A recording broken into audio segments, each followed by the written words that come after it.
Hi guys, this is your boy Alex. Welcome to another episode of this cooking series. Today I'm gonna take you to my hometown, Mexico City. People make fun of us because they say we put everything between a bread and we convert it into a torta. But when you try this one, you won't regret it. We're talking about torta de chilaquiles. If you never tried it, stick around because I'm gonna show you how to make it. Let's get it.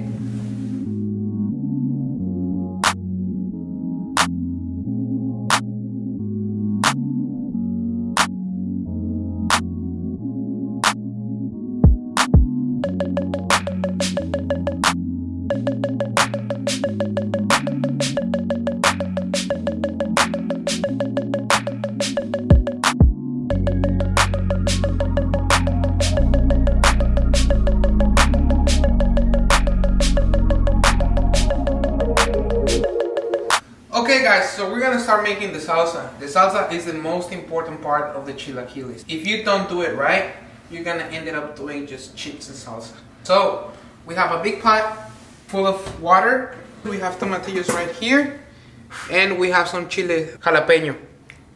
You can use serrano or jalapeño, it's good. It works perfectly. So we're gonna start adding more jalapeños into the water, cold water, and or tomatillos. I'm using 5 jalapeños and I'm using about 15 to 20 tomatillos. It depends on how spicy you want it.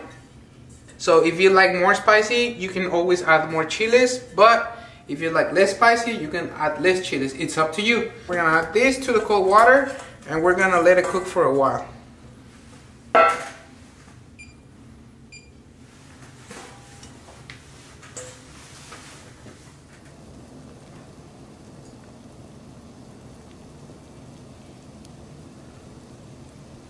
Okay guys, so how do you know the tomatillos are cooked? You know they're cooked when they change color. Look, it used to be bright green, now they're like dark green. That's how you know tomatillos are cooked. So what do we do now? We turn off the heat right now and we're gonna take it to the blender and we're gonna season it. Okay, so we're gonna add everything into the blender.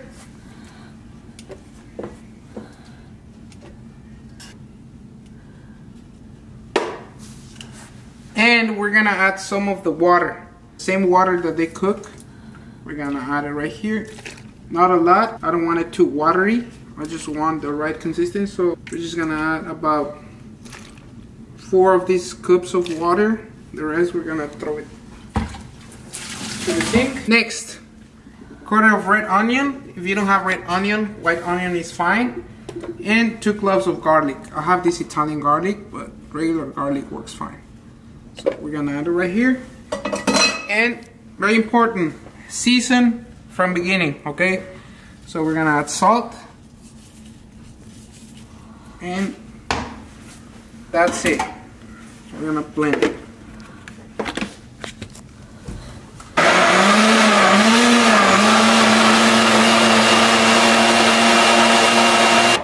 Next step, we have the salsa right here. Now we're gonna cook it, okay? In Mexico, we do this technique a lot.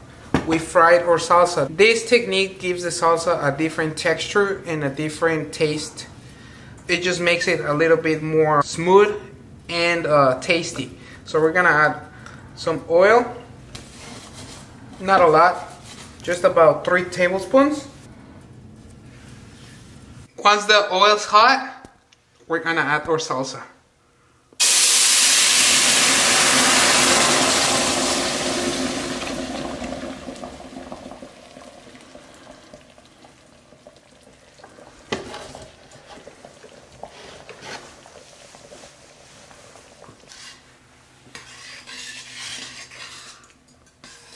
We're gonna stir it for a bit and I'm gonna taste it.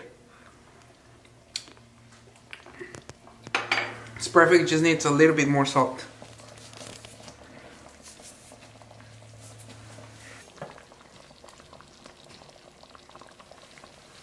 This is the most important ingredient of your salsa. It's called epazote. You can find it on your local Mexican store. This is what is gonna give you that nice and really special taste to your salsa, okay? So once the salsa is simmering like this, I don't want it like boiling hot, I just want it like small bubbles. I'm just gonna add it And I'm just gonna let it cook for a bit until we get everything else done.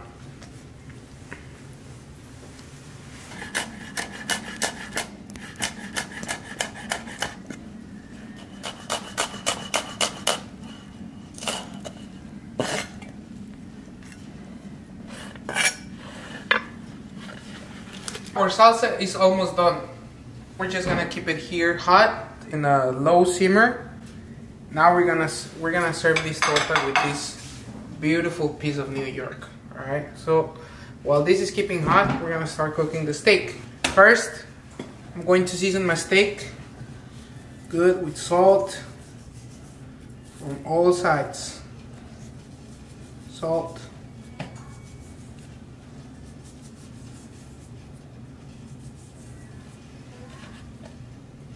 And pepper.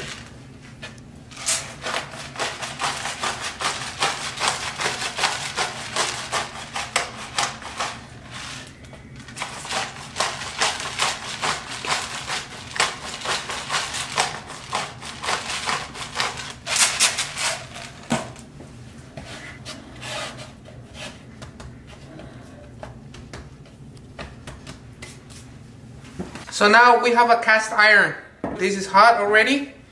I'm gonna put some olive oil. Plenty olive oil. It's very important because we want to sear the steak first.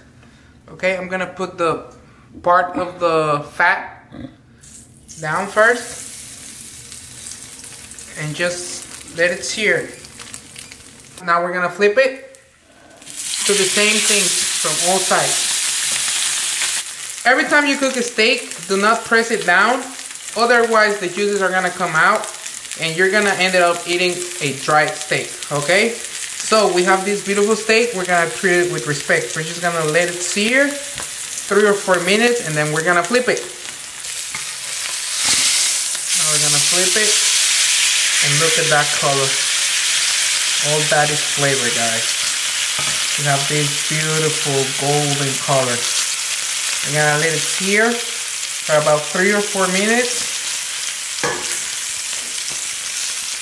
Now at this point, I'm gonna add some butter and we're gonna braise our steak, okay? We're gonna keep it juicy. I'm gonna braise it, butter on top. I'm not adding aromatics at this time. Remember that the salsa is the most important ingredient of the chilaquiles. So I don't want it to be overwhelmed. That's why we're not adding aromatics at this point. Salt and pepper and butter and this should be fine. We're just gonna cook it for about 6 minutes like this. We're gonna braise it. It depends on how you like your steak. Personally, I like it medium or medium well. I don't like it completely cooked all the way. So we're gonna take it out.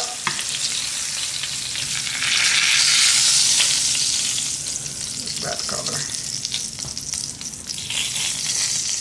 And we're just gonna let it rest. It's very important for you, if you cook your steak, let it rest, guys. Don't slice it right away. You take it out from the pan.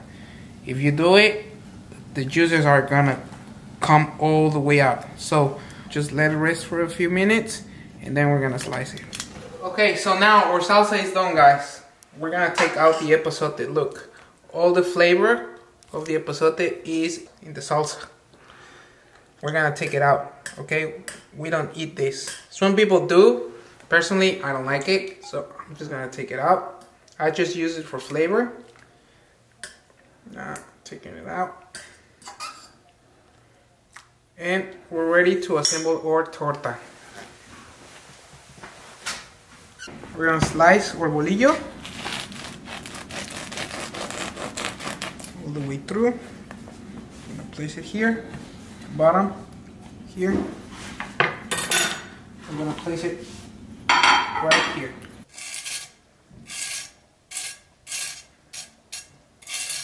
Now we're gonna slice the steak.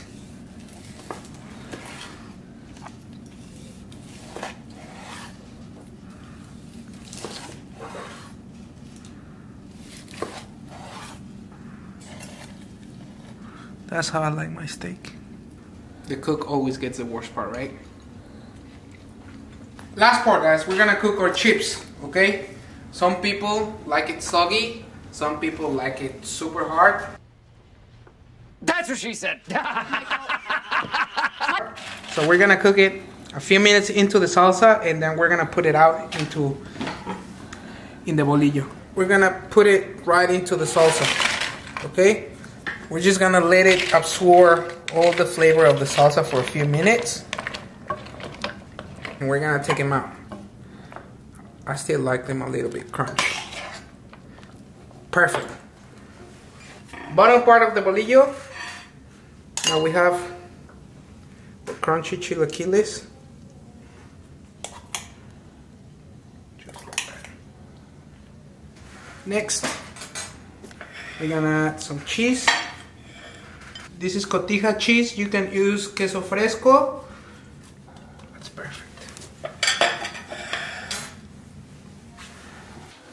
Next, we have crema. Please try to buy the Mexican brand, any Mexican brand. If not, sour cream is fine. So we're gonna add some crema. It's perfect. Next, for steak. Just top it like that. One more, so why not? Now, some onion.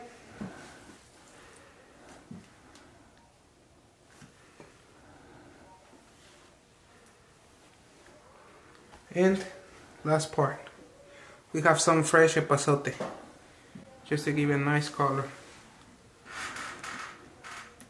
And some fragrance to our torta.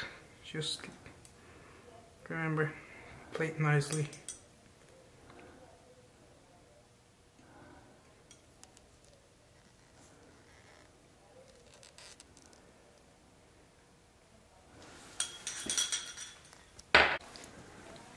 Now, we're just gonna put this on top.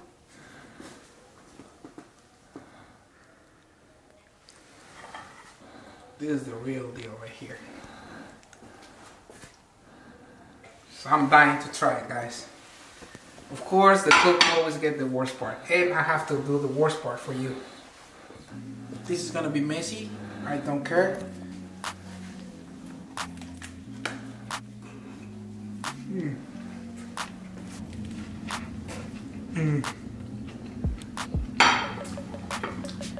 Jesus Christ, just so fire.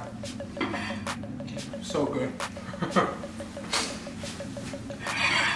It's crispy, it's spicy, it's delicious. I hope you guys enjoyed this recipe. Try it at home. If you like this video, click in the bottom and subscribe. And I'll see you guys next time. Thank you so much.